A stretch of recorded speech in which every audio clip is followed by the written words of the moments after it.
Isaías se le conoce como el profeta evangelista, porque es el único profeta en el Antiguo Testamento que nos proporciona la exposición más amplia y la más clara que existe del Evangelio de la gracia de Dios en Jesucristo.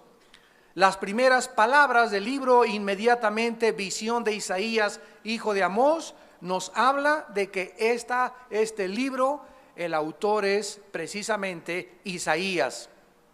Casi todo el libro de Isaías consiste en visiones y sermones, como lo dice el versículo 1, visión de Isaías. O sea, Dios le dio a este hombre, a este ser humano, que vivía en la clase media muy alta, porque la familia de Isaías era una familia rica.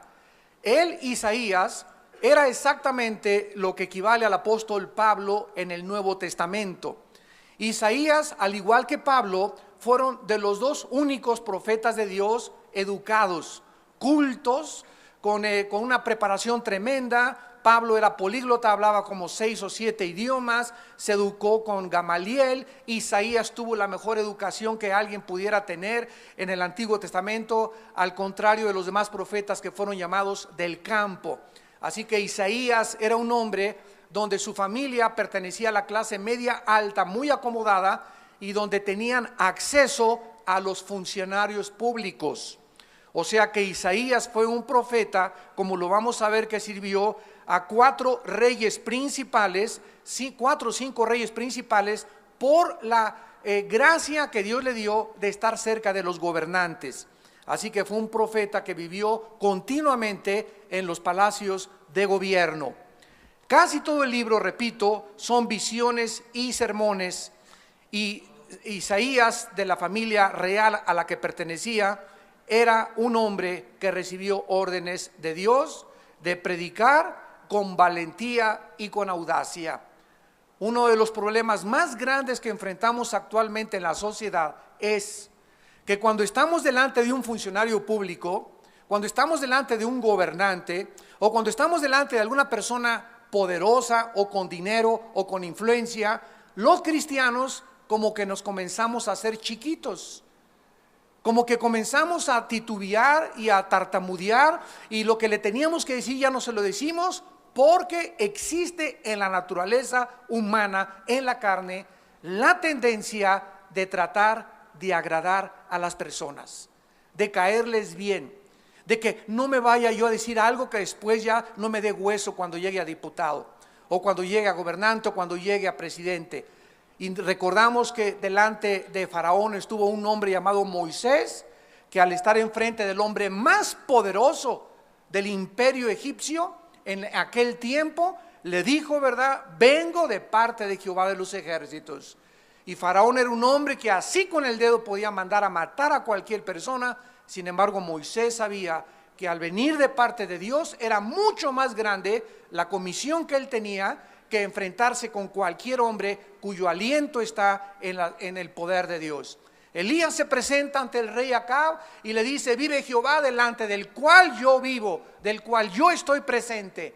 O sea, Acab, tú serás muy poderosa, estarás casado con una mujer llamada Jezabel que ha mandado matar a todos los profetas de Dios, pero no te tengo miedo. Dice el Señor que en 3 años y medio no va a llover.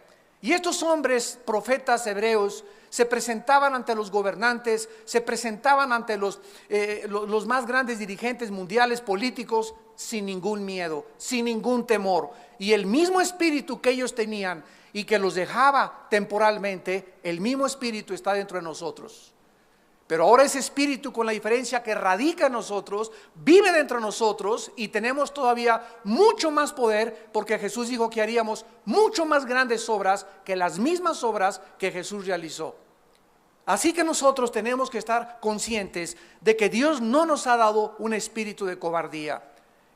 Juan el Bautista le dijo a Herodes, el emperador más grande, el gobernante en su época: no te es lícito que vivas en adulterio con tu cuñada. Así le dijo Herodes: tú no puedes vivir con tu cuñada porque estás casado, y con la mujer que vives es tu amante. Y esta agresividad, esta audacia, esta forma de expresar los pensamientos de Dios a los gobernantes es lo que se necesita actualmente. Pero se ha perdido todo esto por el afán de hacer alianza, del compromiso, de caer bien. Y nosotros somos hombres y mujeres que hemos sido enviados al mundo a quitarle las vendas de las tinieblas, de la ignorancia a la gente, para que la luz de Jesucristo resplandezca en sus corazones. Este hombre Isaías fue odiado y obstaculizado por un rey llamado Acaz, y favorecido y respetado por Ezequías, aproximadamente en el año 716-690 antes de Jesucristo. El libro de Isaías terminó en el año 680 de ser impreso, cuando el ejército asirio fue destruido. Los tiempos en los que Isaías profetizó fueron cuando terminó la cautividad babilónica y la cautividad asiria. En el año 722 antes de Cristo fueron llevadas 10 tribus de Israel cautivas al imperio asirio, y quedaron solamente 2 tribus en el sur, que fueron Judá y Benjamín. Se conocía como el reino del sur y el reino del norte. El reino del norte fue llevado cautivo las 10 tribus y quedaron solo Judá y Benjamín. Ya estas 2 tribus que eran y formaban el reino del sur es a quienes Isaías dirigió este mensaje. Todo lo que quedó del gran reino de Israel, solamente, repito, fue Judá y Benjamín. Estos tiempos de Isaías eran tiempos desesperados, porque el pueblo vivía bajo una continua amenaza de ser invadidos de los imperios extranjeros. Entonces la gente se desbocaba, la gente se desbalagaba, se quería divertir, quería olvidarse de la cautividad a la que podían ellos enfrentarse, etcétera, etcétera. Y en lugar de que las pruebas, la maldad y las presiones los acercaran a Dios, los hicieron alejarse de Dios. Y este libro es una grande advertencia a todos nosotros como cristianos, porque lo más interesante de este libro es que el mensaje de Isaías fue profetizado y anunciado y proclamado a un pueblo que exactamente se va a encontrar en las mismas condiciones antes de que Jesucristo venga. Así que todo el mensaje de Isaías era para aquel pueblo que se encontraba bajo el mismo medio ambiente y las mismas circunstancias. Así lo vamos a descubrir, en las que antes de que Cristo venga se va a encontrar el pueblo de Dios. Así que el mensaje de Isaías es mucho, mucho más moderno para nosotros que para cualquier otra generación, porque es un mensaje para el pueblo de Dios en los últimos días. Y así se va a encontrar el pueblo de Dios antes de que Cristo venga. Vamos a ver en primer lugar que particularmente fue escrito el libro de Isaías a nuestra época, en primer lugar, para presentar y recordar la salvación maravillosa a todos aquellos en esta época que quieran creer y escuchar la palabra de Dios. Porque de tal manera amó Dios al mundo que ha dado a su Hijo unigénito, para que cualquiera de ustedes que en Él cree no se pierda, mas tenga la vida eterna. Así como Isaías fue en sus tiempos un grande evangelista, ahora hemos sido llamados nosotros también a evangelizar al mundo, a contarle al mundo las buenas noticias de que Dios los ama. Pero ¿cómo que Dios me ama?, me preguntará alguna persona ante la situación en que yo me encuentro. La Biblia nos muestra que la mayor parte de la humanidad se encuentra desesperada. La generación en la que tú vives y en la que yo vivo es una generación llena de ansiedad. Nunca hemos visto el fenómeno de la depresión, psicológicamente hablando, como en la generación que vivimos. La mayor parte de la humanidad, de acuerdo a la Organización Mundial para la Salud, se encuentra deprimida. O sea que la depresión es la enfermedad número 1 actualmente en el mundo entero. Y no es para menos. Yo si no fuera cristiano estaría, ¿verdad? No sé dónde real y sinceramente me podría encontrar. Pero es un mundo donde estamos viendo por todos lados guerras, devastaciones, pobreza, una corrupción increíble de los gobernantes. El pueblo en México, ahora que estamos con los líderes, con este candidato a la presidencia de la República, comentábamos, estamos seguros que viene un cambio ya en México, donde ya basta de corrupción, ya basta de secuestros, de inseguridad, ya basta de abortos, ya basta de tanta drogadicción entre los jóvenes, ya basta. Y no podemos solamente quedarnos en ya basta y ya no queremos esto, sino que tenemos que hacer algo nosotros. Tenemos que actuar, tenemos que formar parte de la acción que se está llevando a cabo a través del poder del Espíritu de Dios. No podemos quedarnos solamente en quejumbrosos y ya no quiero esto y aquello, sino tenemos que comenzar a orar, comenzar a buscar a Dios con todo nuestro corazón, comenzar a vivir más en esta palabra, a conocer más sus pensamientos, a sentir más su presencia, para que podamos tener una dirección clara, una esperanza, una seguridad, donde podamos realmente saber que vamos conforme a donde los vientos del Espíritu Santo están soplando. De tal manera Dios amó al mundo. El mundo necesita hoy más que nunca el mensaje de las buenas noticias de la salvación en Jesucristo. Ya no hay Mesías, no es el Dalai Lama, no es Mahatma Gandhi, no son los masones, no es un partido político, no son los sistemas económicos, no son las filosofías, ni las ideologías, ni la ciencia tampoco podrá cambiar el mundo. El único que lo puede cambiar es Jesucristo, el Hijo de Dios. En segundo lugar, este libro advierte este libro. Es como una campana de alarma, como lo vamos a comenzar a ver. Como cuando el Titanic se comenzó a hundir y más de 1,600 personas se fueron al fondo. Comenzaron los que estaban ahí en el tercer y cuarto piso, ja, ja, ja, y jo, jo, jo, y tráiganme otra de champán, y tráiganme más botellas, y riéndose, y este barco es inundible. Cuando salió de Inglaterra decían, jamás nadie lo puede hundir, y sin embargo un miserable y pequeño témpano, ¿verdad?, de hielo, un iceberg, le hace un boquete tremendo, comienza a entrar el agua, le avisan al capitán, la gente se guía, y el capitán dice, no le avisen a nadie porque no va a hundir esto el barco. Y de repente se pasa de una cavidad a la otra cavidad, a la parte en medio, el agua, y cuando entra el agua en medio, al primero y al segundo piso, el capitán dice, esto ya no tiene salvación. Y comenzaron a sonar la alarma, sálvese el que pueda. La gente dejó sus joyas, la gente dejó su marihuana que llevaban ahí, su cocaína, sus botellas de licor y todas las cosas que tenían al amante, y corriendo y a ver quién podía aventarse una balsa para poder ser rescatados del hundimiento de este barco. Y así Dios está sonando una alarma, talán, talán, tilín, tilín, tilín. Ahorita por el juicio viene, el juicio viene, el juicio viene, pero a los justos, dice Dios, resplandecerá la luz en vuestra justicia.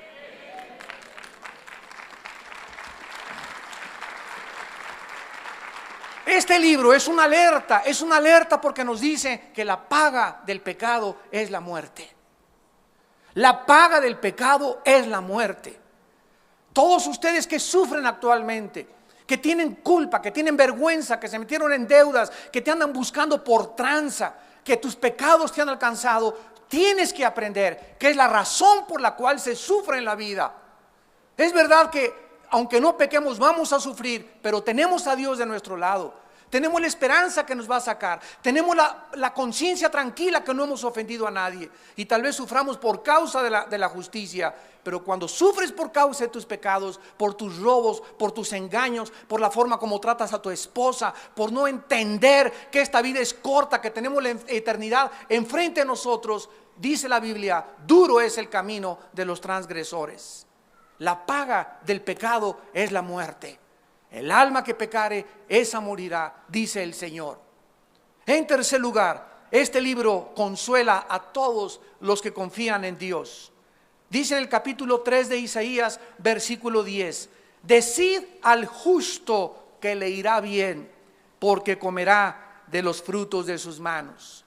Es verdad que el justo y nosotros los cristianos estamos enfrentando un mundo horrible de discotecas, de pornografía, de corrupción, de hipocresía, de enfermedades mentales, de depresión, de ansiedad. Pero Dios te dice en esta mañana, tú mantente firme.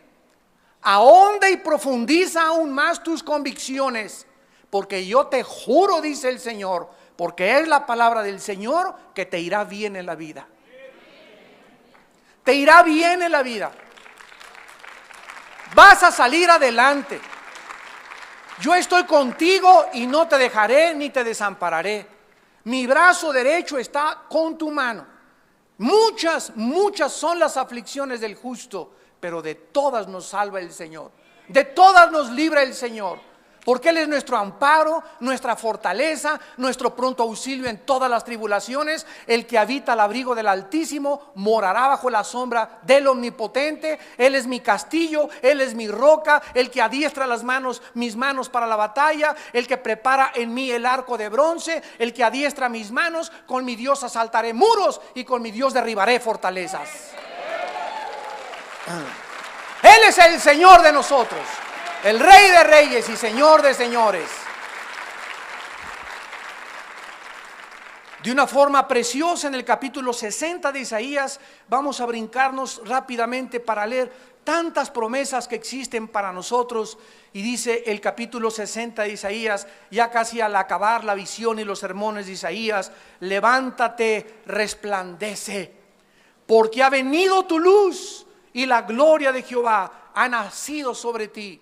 Lo primero que se nos manda es levantarnos. No podemos estar sentados quejándonos, desanimados, deprimidos, ahogados en el pozo de la desesperación y esperar que podamos brillar. No, nuestra responsabilidad es: levántate y resplandece. ¿Por qué? Porque en una luz no se puede esconder debajo de una mesa. Una luz no se puede meter debajo de una casa. Una luz tiene que levantarse para que alumbre todo. Y nosotros somos la luz del mundo. Y no podemos en el mundo andar así: ay, metí la casa, ay, tengo muchos problemas, ay, ya nadie me quiere, ay, esto y el otro, ay, me dejó mi novia, ay, me dejó mi esposo, y ya estoy deprimido, y me voy a ir al alcohol, y me voy a las drogas. No, de ninguna manera. No huyas, no tome los caminos equivocados. No uses anestésicos que solamente van a hundirte más en la desesperación. Levántate y resplandece. Cuando nos levantamos, comenzamos a brillar.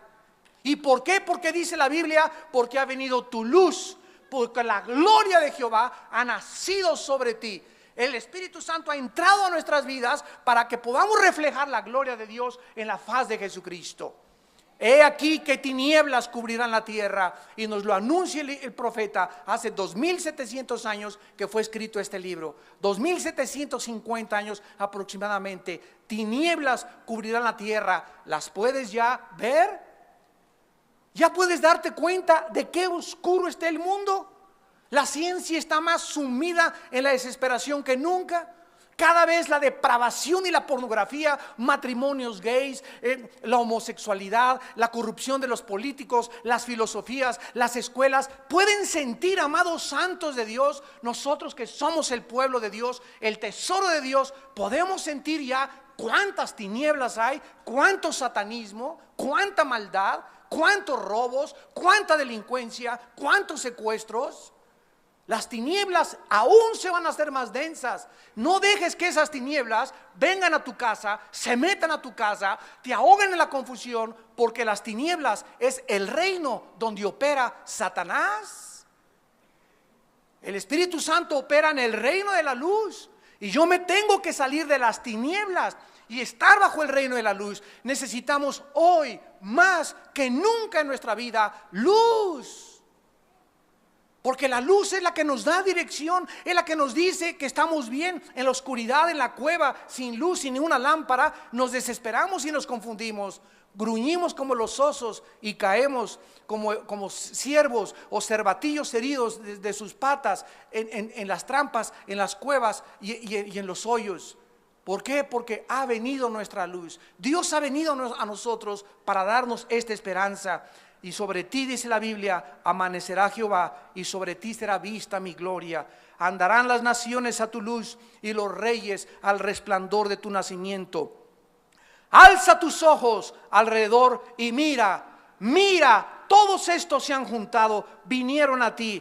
tus hijos, dice el Señor, vendrán de lejos y tus hijas serán llevadas en tus brazos. Así es, Dios nos promete a nosotros en esta generación que Él salvará a nuestros hijos. Son de nosotros nuestros hijos y se los vamos a arrebatar a Satanás. Y mis hijos no se los van a llevar las drogas, y no se van a caer en la prostitución, y no van a caer en el alcoholismo. ¿Por qué? Porque son nuestros hijos y nuestra simiente es santa, pero tenemos que luchar por ellos. Tenemos que ser valientes, tenemos que brillar, tenemos que levantarnos, porque hay mucho por lo que luchar en la vida. Entonces verás y resplandecerás, versículo 5, se maravillará y ensanchará tu corazón, porque se haya vuelto a ti la multitud del mar y las riquezas de las naciones hayan venido a ti. Todas estas promesas que Dios le dio al pueblo antes de que Cristo viniera eran para nosotros. Porque nosotros somos esa generación, como lo vamos a ir discerniendo en este libro maravilloso de Isaías.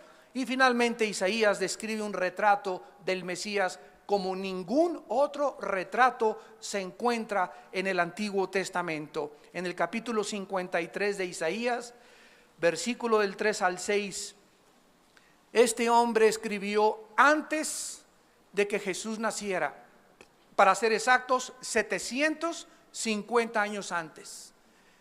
750 años antes, señores que andan buscando si la Biblia tiene errores, si la Biblia es inspirada por Dios, si la Biblia realmente es confiable. Estas profecías describen de una forma maravillosa y exacta, y además es uno de los capítulos que más consistencia tiene y donde más evidencias un judío o los rabinos judíos que aún no aceptan a Yeshua Mashiach, a Jesús el Mesías como el Salvador, para que puedan ellos entender que no hay ningún otro personaje en la historia que pueda asemejarse y del cual está hablando el profeta con cientos de años de anticipación. Dice el versículo 3, despreciado y desechado entre los hombres, varón de dolores, experimentado en quebranto, y como que escondimos de él el rostro, fue menospreciado y no lo estimamos.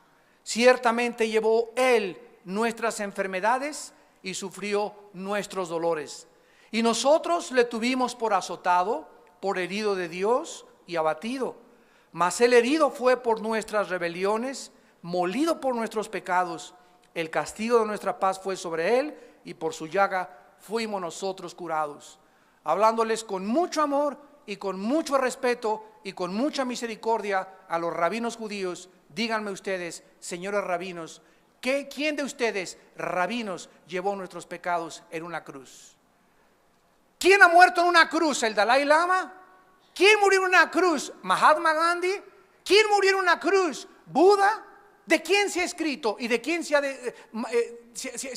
ha ensombrecido en las tinieblas de la filosofía para describir a los falsos profetas en contraste con el Mesías Jesucristo? Despreciado y desechado entre los hombres desde que nació Jesucristo, la Virgen María embarazada con José, su esposo, buscando un lugar donde parir al niño. Desde que nació Cristo, antes de que naciera, el mundo ya le había cerrado las puertas. Aquí no puedes nacer, vete de aquí. Y no encontró ningún lugar donde el Hijo de Dios, el creador de los cielos y de la tierra, el juez del universo, el legislador de la moral, pudiera nacer. Y nació en un humilde pesebre. Desde que entra el Salvador al mundo, desde que entra al escenario mundial, desde que baja este planeta del cielo de otra dimensión, Él nos muestra que Él entraba al escenario mundial vestido totalmente de humildad. A los 2 años tiene que salir huyendo, y durante toda su vida sus hermanos lo rechazan, su familia lo rechaza. Y durante 3 años y medio predico el evangelio de la gracia, diciéndole a la gente: el reino se ha acercado, el reino se ha acercado, el reino se ha acercado, arrepiéntanse de sus pecados. No son animales, no venimos de los animales, no somos el producto de una evolución y una selección natural. Somos gentes, ciudadanos del cielo, creados a imagen y semejanza de nuestro Creador, agentes morales, responsables, libres, que algún día seremos juzgados, los vivos y los muertos. Esto no es un chiste, vivir no es un chiste.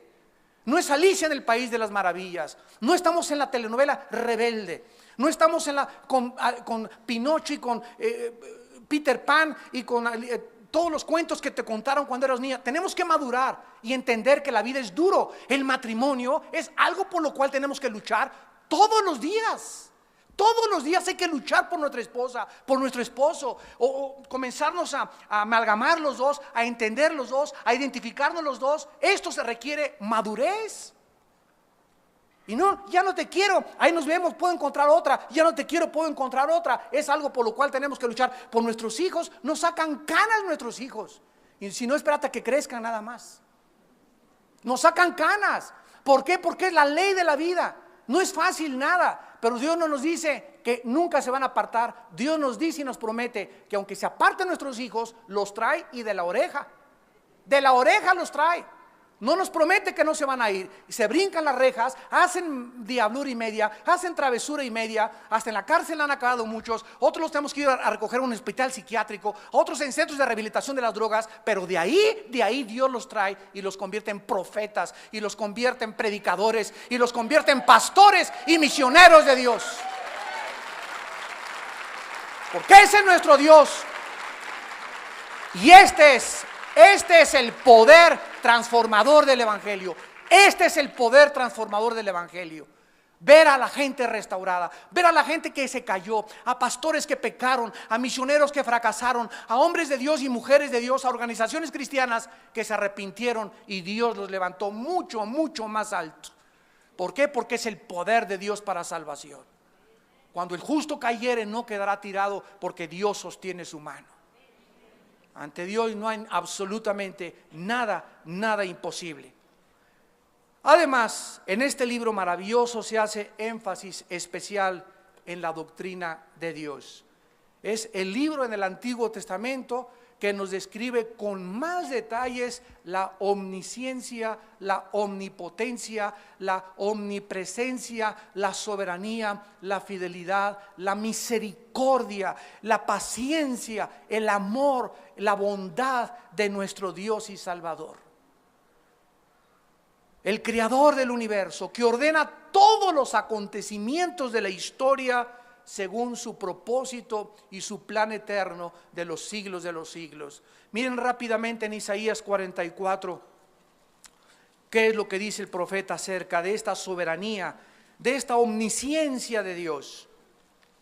Esto es una de las cosas más maravillosas en la Biblia, que se conocen como la profecía bíblica. No hay ningún otro libro, señores historiadores, sociólogos, antropólogos que nos escuchan. No existe ningún. Ve y sigue buscando en las librerías, en los billones de volúmenes de literatura que existen en todas las bibliotecas. Continúa rascándole hasta que te digan ratón de biblioteca. Y nunca vas a encontrar ningún libro sagrado, ningún profeta, ni Nostradamus, ni Jim Dixon, ni Tugurú Maharaj, Itachi Kukalakachi, ni toda la bola de tontos que andan por ahí diciendo que son profetas y hombres de Dios y que son Dios y que vamos a ser dioses. En ningún volumen de literatura vas a encontrar que la historia humana está claramente delineada de la A a la Z. Cómo comenzó el mundo, cómo son las naciones, los lenguajes, la época que vivimos, la época de los nazis, el comunismo, el nazismo, el fascismo, etcétera, etcétera. Los países que están ahorita alineándose en el último escenario mundial y que se están juntando en contra de Israel. ¿Cómo va a acabar la Tercera Guerra Mundial en Israel? No existe ningún libro más que en la Biblia que nos trace de una forma perfecta el orden de la historia humana. Y esto fue lo que anunció el profeta en el capítulo 44, versículos 6 al 8. Así dice Jehová, Rey de Israel y su Redentor, Jehová de los ejércitos: yo soy el primero y yo soy el postrero, y fuera de mí no hay Dios. Comienza diciendo Dios: yo soy ¿qué cosa? Sígame con atención. El alfa, y yo soy la omega. ¿Saben qué significa esto? ¿Saben qué significa esto? Que si Dios es el primero y Dios es lo último, y todavía no llegamos a lo último, si Él es realmente el primero y Él es el último, Él tiene que escribir lo último y cómo va a acabar todo, si es que Él es Dios. Y si Él es el último y no hemos llegado al final de la historia, nos encontramos entonces, ¿verdad?, cerquita de lo último, del final de la historia humana. Y Cristo nos dijo: he aquí os lo digo todo, vendrán guerras, terremotos, pestes, hambre, nación contra nación, fenómenos meteorológicos, climatológicos, y será el principio de los dolores. Después se unirá el antiguo imperio romano con el Medio Oriente, se va a formar una alianza, Daniel capítulo 2, capítulo 7, Ezequiel capítulo 37 y 38, y va a surgir un hombre llamado el Anticristo. Las computadoras se anunciaron en Apocalipsis 13, cuando se anuncia hace 2000 años que el Anticristo marcaría a todos en la mano o en la frente. ¿Cómo podría esto ser posible si no se hubieran inventado las computadoras?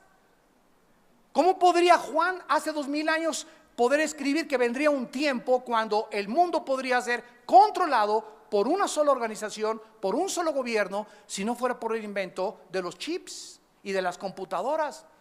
¿Cómo se podría saber en Apocalipsis capítulo 11 que cuando maten a los dos profetas de Dios en Jerusalén, todos los van a ver?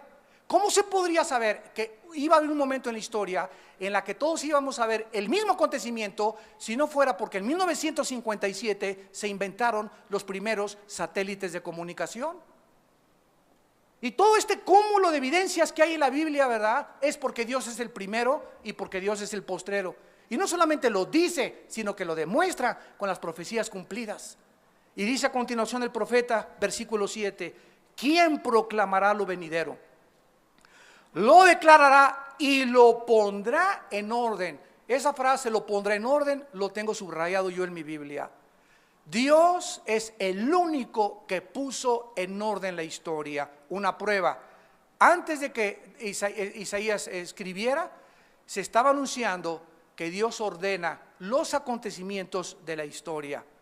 Si van ustedes al capítulo 2 de Daniel, ahí dice en Daniel que hubo una gran estatua que tuvo un sueño el gran rey Nabucodonosor. Y en esa estatua se encuentran en orden toda la historia de los imperios mundiales. Y le dice Daniel al rey Nabucodonosor: la cabeza de oro es Babilonia, eres tú, oh rey. El pecho y los brazos de plata representan al imperio medo-persa, y la historia nos demuestra que después del imperio babilónico siguieron los medos y los persas, que hicieron una alianza. Y después le dice Daniel, cuando estos imperios todavía no habían existido, después del imperio medo-persa habrá un tercer imperio. Y sabemos que el tercer imperio fue los griegos, con el vientre de plata. Alejandro el Magno, a los 33 años de edad, había conquistado toda la Europa, África del Norte y casi todo el Medio Oriente. Y le dice Daniel al rey: y las piernas de hierro es el último imperio que existirá antes de que Cristo venga, con terminaciones de dedos mezclados con barro y mezclados con hierro.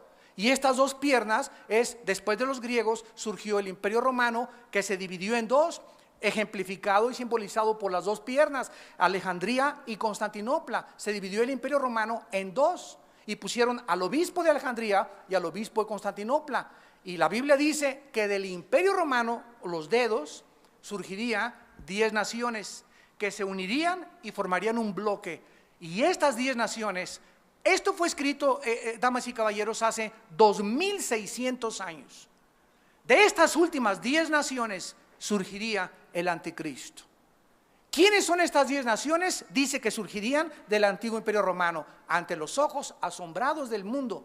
En 1957 se firma el Tratado de Roma, donde 3 naciones europeas, bajo un francés llamado Jacques Delors, sueñan con unificar Europa. Y se comienza a llamar el mercado común europeo. Llegamos a 1973 y eran como 8 naciones. Y ahorita, en el siglo XXI, son 25 naciones unidas en Europa, con el bloque más fuerte de Producto Interno Bruto, exportaciones e importaciones que nadie puede competir, ni en los mercados japoneses ni orientales, ni tampoco Canadá, Estados Unidos, México, Chile y Brasil. Nadie puede competir ahorita con Europa. De acuerdo a la Biblia, Dios lo profetizó: el último imperio antes de que Cristo viniera no iban a ser los rusos con el comunismo, no iba a ser Estados Unidos, iban a ser 10 naciones unificadas e iban a surgir de Europa, tal como con nuestros ojos tú y yo lo estamos viendo. para que cuando suceda esto nos acordemos que Él nos lo dijo antes. Y comencemos a levantar nuestra cabeza y a decir, como decían en mi tierra, ah, chirrión. Ah, caray, esto es verdad. Y cuando yo comencé a decir eso, ah, caray, esto es verdad, caí de rodillas. Le dije, Señor, tú eres real, tú existes, tú eres bueno, tus palabras son firmes, no ha caído en una sola tierra. Señor, aquí está mi vida, aquí está mi alma, te la entrego, úsame, Señor. No quiero vivir esta vida y pasar desapercibido simplemente como uno más de tantas personas que se van al camino a la perdición, porque amplia la puerta que conduce a la perdición y la mayoría van por ella. Pero es una decisión que cada uno de nosotros tenemos que tomar. Tenemos que determinar en nuestro corazón a quién vamos a servir. Y tienes una vida y yo tengo una vida para determinar tal vez en esta mañana a qué amo quieres servir. Si Dios no es Dios, vete con tus ídolos, sigue leyendo tus discotecas, síguete revolcando con tu novio, síguete drogando, síguete emborrachando, síguele siendo infiel a tu esposa, porque para ti no hay moral, para ti no hay pecado, para ti no hay temor de Dios. Pero si Dios es Dios, límpiense los que llevan los instrumentos de Jehová, porque sin santidad nadie verá a Dios. Este es el panorama que nos pinta el profeta Isaías. ¿Quién proclamará lo venidero y lo pondré en orden delante de mí, como hago yo desde que establecí el pueblo antiguo, desde Abraham hasta la venida de Cristo, el milenio, la nueva Jerusalén y la eternidad? Están en la Biblia de la A a la Z. ¿Quieres conocer la historia desde el origen del hombre hasta el final de la historia humana? Solamente se encuentra en un libro llamado la Biblia. Y dice el profeta en el versículo 8, no tengan miedo, no temáis, ni se amedrentéis, no te lo hice oír desde la antigüedad y te lo dije, luego vosotros sois mis testigos. No hay Dios sino yo, no hay fuerte, no conozco ninguno. ¿Qué es lo primero que Dios nos dice, amados santos, hermanitos en Cristo? ¿Qué nos dice el Señor? Que no tengamos miedo de la vida. No tengas miedo. Si tenemos un Dios que nos ha puesto en orden todo el panorama de la historia, y si sabemos exactamente qué va a pasar y que estamos en sus manos y que nadie nos puede arrebatar de sus manos, ¿por qué entonces temen, pequeña manada? Yo soy vuestro Dios, poderoso para hacer que ustedes nadie los arrebate de mi mano. Yo soy el Dios con ustedes porque sabemos que ni desnudez, ni espada, ni persecución, ni la muerte, ni lo porvenir, ni los ángeles, ni lo invisible, ni lo visible, nunca nada nos podrá separar del amor de Dios que es en Cristo Jesús nuestro Señor. No tengan miedo, no se los hice oír desde la antigüedad, ustedes entonces son mis testigos. Ustedes son mis testigos de que yo soy Dios. Fuera de mí no hay Dios. Los demás dioses son inventos de la raza humana. Yo soy el Dios de la Biblia, el único Dios vivo y verdadero.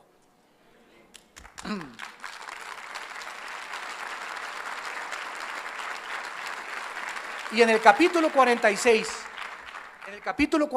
de Isaías, versículo 9 al 10, el profeta vuelve a llamar otra vez la atención acerca de lo mismo. Isaías 46 del 9 al 11. Acuérdense de las cosas pasadas desde los tiempos antiguos. O sea, recordemos la historia de Abraham. ¿Cómo se cumplió todo lo de Abraham? Que iban a entrar a Egipto, que iban a ser cautivos 400 años. Todo eso en el Génesis Dios lo escribió, se cumplió en el Éxodo, se cumplió en el Levítico, se cumplió en Deuteronomio. Acuérdense, dice Dios, estudia mi palabra, dice el Señor, y ve históricamente lo que hice y cómo se cumplió a la luz de la historia. Damas y caballeros, amados santos, cuando venimos a la Biblia, venimos a un contexto histórico, geográfico, científico, genético, biológico, antropológico, lingüístico, filosófico. No venimos a Alicia en el país de las maravillas. La Biblia no es un libro de leyendas. Tú agarras el libro del Corán de los musulmanes, agarras el Tripitaka de Buda, agarras los Vedas de los persas, cualquier libro sagrado que tú busques, nunca vas a encontrar que está con un trasfondo histórico, geográfico, arqueológico, antropológico, biológico, demostrado por las leyes de la genética, por las leyes de la física. La Biblia tiene más matemáticas que Stephen Hawking, el más grande físico matemático ahorita de la historia, y que Alberto Einstein. Si tú te metes al hebreo, te encuentras que el número 7 en los 3 primeros capítulos de Mateo hacen una secuencia cada 7 números. Esto no pudo haberse hecho cuando ni las computadoras existían. Y esto es lo que nos está diciendo nuestro Padre Celestial. Él es el que nos va a ayudar, Él es el que nos va a bendecir, Él es el que nos quiere mostrarle todas las cosas para que nosotros no tengamos miedo. Acuérdense el pasado, porque yo soy Dios y no hay otro Dios y nada hay semejante a mí. ¿Qué es esta advertencia que nos hace? No quitemos nuestros ojos sobre el Dios de la Biblia. No pongas tus ojos en dioses falsos, en sectas falsas, en ideologías falsas, en mesías falsos. Desde Jesucristo todos han sido falsos mesías, falsos líderes religiosos. Se han levantado miles de hombres y se seguirán levantando, que proclamen y digan: yo tengo la panacea para la humanidad, yo tengo la respuesta para la humanidad, yo puedo cambiar México, yo puedo cambiar el mundo. Y el mundo cada vez cree más fácilmente la mentira que la verdad. ¿Qué va a hacer el anticristo? La Biblia lo dice, se va a erigir en Europa y en el Medio Oriente y va a decir: ¿quién como yo? Yo soy Dios. Va a abolir los tiempos, las leyes, va a cambiar el calendario solar el anticristo, va a cambiar los 10 mandamientos. ¿Cómo es posible esto? Ya lo hemos visto miles de veces en la historia. Hace poco yo leí en un libro que el más grande empresario de los medios masivos de comunicación, llamado Ted Turner, dueño de la CNN, la cadena más fuerte que existe de medios masivos de comunicación, dijo al llegar a su oficina: yo ahora les voy a enseñar los 10 mandamientos. Y él hizo sus 10 mandamientos y obligaba a que los empleados que trabajaban en su compañía en la CNN leyeran los 10 mandamientos y se sometieran a ellos. Gracias a Dios que ya no es el dueño, ¿verdad? Ya hay una mezcla ahora de esa compañía y ahora él solamente ocupa un porcentaje mínimo de acciones. Pero cantidad de hombres millonarios, poderosos han dicho eso. Ahora no hay ley más que la mía.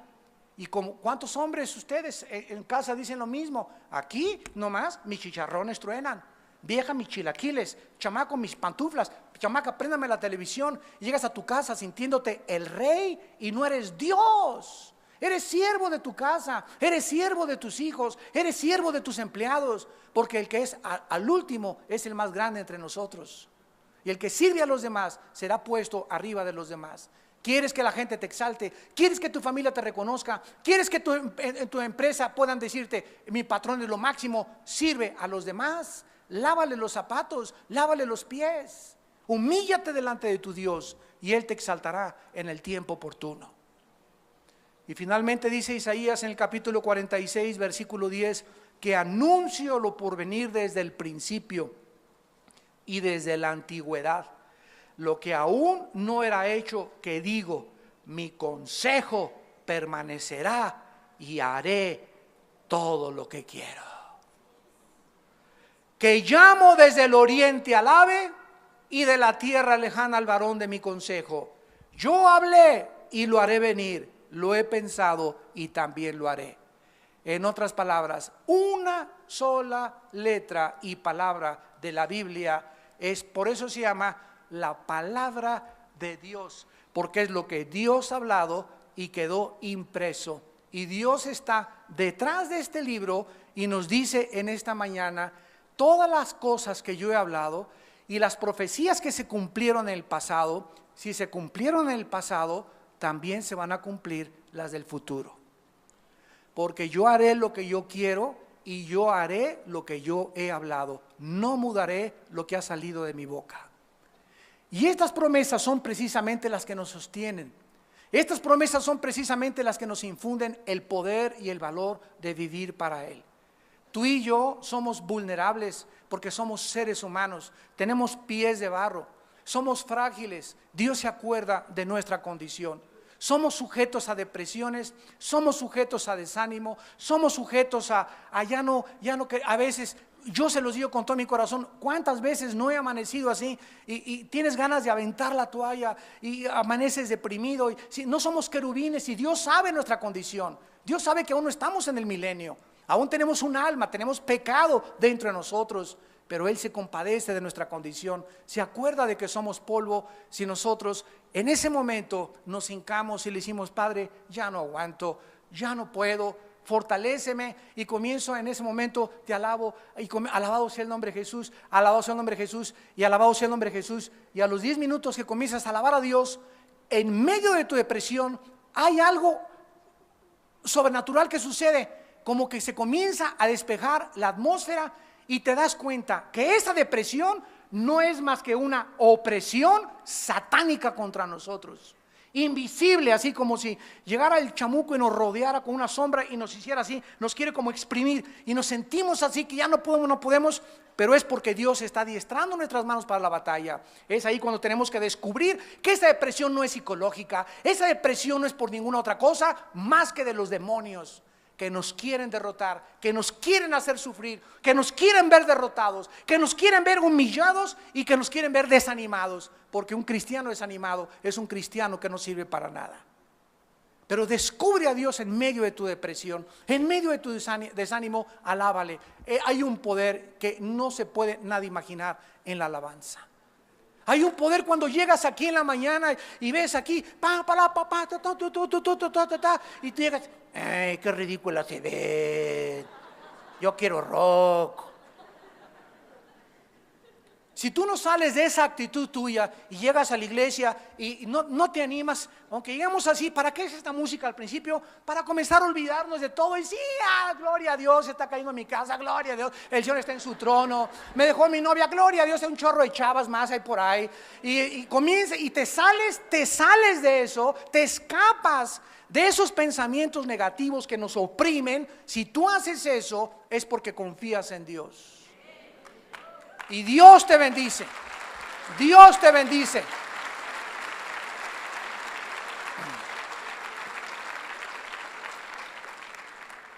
¿Y qué pasa si no lo hacemos? 3 días de depresión, 4 días se vuelve algo crónico. Y sabes una cosa, ni el perro te aguanta.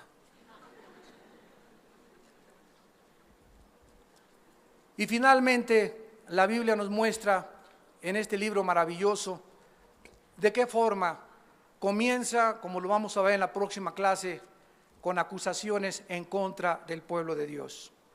Después revelándonos el futuro reino de Dios y los juicios tan tremendos que van a caer sobre este mundo, que se describe en el capítulo 2, en el capítulo 10 y en el capítulo 24. Después vemos el llamado hasta el capítulo 6 de Isaías, donde Dios deja como una marca, como una cosa impresa, que para poder servirlo antes Isaías tenía que ver el trono que llenaba en el cielo y que los querubines alrededor de Dios decían: santo, santo, santo es el Señor. No es hasta que Isaías tiene un concepto adecuado de la santidad de Dios que Isaías puede decir estas palabras: heme aquí, envíame a mí. No es hasta que tenemos un concepto muy amplio de la santidad de Dios que podemos servir a la obra de Dios. Porque hasta que tú comprendas la santidad de Dios, eres un instrumento poderosísimo en sus manos, porque te vas a santificar, te vas a limpiar cada vez más, te vas a purificar cada vez más, porque sabes que estamos caminando con un Dios que es 3 veces santo. Y finalmente vamos a ver de qué forma termina este libro maravilloso, con los últimos capítulos describiendo el reino milenial, desde el capítulo 11 de Isaías, capítulo 60 al 66, de qué manera tan maravillosa se describe la vida que vamos a tener en esta tierra, cómo va a haber familias en esta tierra en el milenio, va a haber reproducción sexual.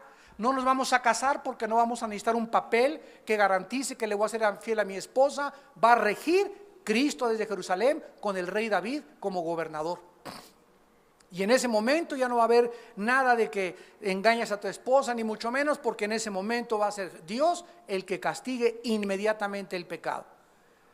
Y es un libro maravilloso que nos enseña finalmente a que si estas cosas han de suceder, amados santos de Dios, y el tiempo es corto, ¿cuánto más no haríamos bien en estar atentos a este libro como a una antorcha que alumbra en lugar oscuro, hasta que el lucero de la mañana venga y resplandezca en nuestros corazones?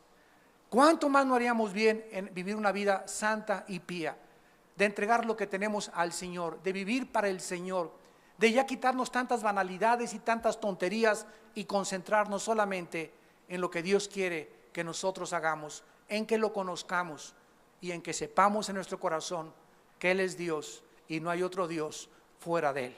Oremos. Padre, te damos gracias por el libro de Isaías y el panorama breve que nos has permitido en este momento tener acerca de lo que tú, Señor, nos vas a hablar.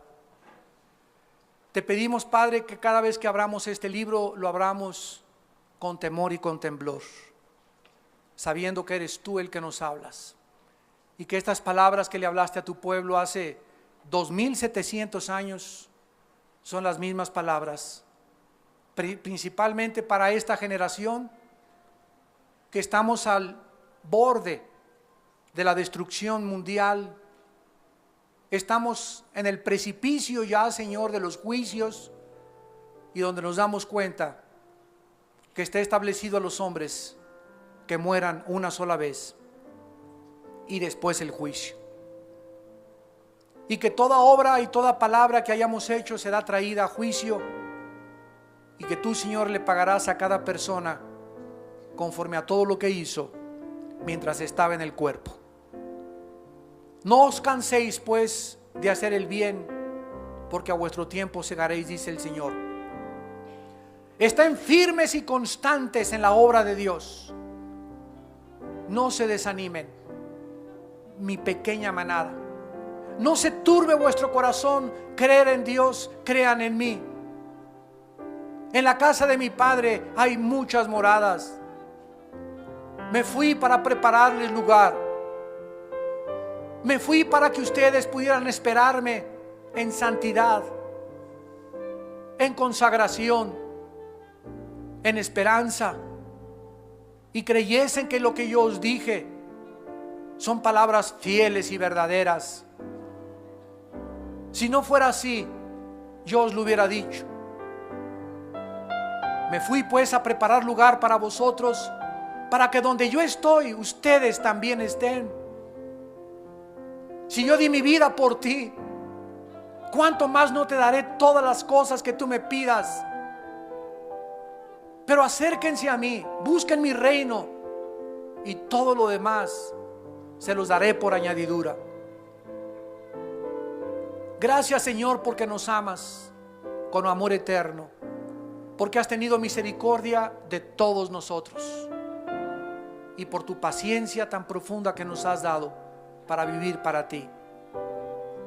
En esta tarde tal vez haya personas que aún no tienen a Jesucristo en su vida, que aún no tienes al Dios vivo y verdadero a quien debes de servir y para lo cual naciste tú y nací yo. Y en esta tarde, en esta mañana preciosa que Dios te da la oportunidad de escuchar su voz, su palabra, no endurezcas tu corazón.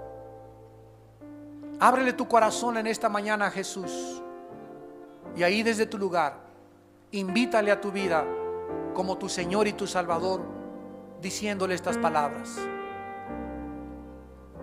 oh Dios, Creador de los cielos y de la tierra, Dios de Abraham, Isaac y Jacob, Dios de la Biblia, Dios y Padre de Jesucristo nuestro Señor, te pido perdón por mis pecados.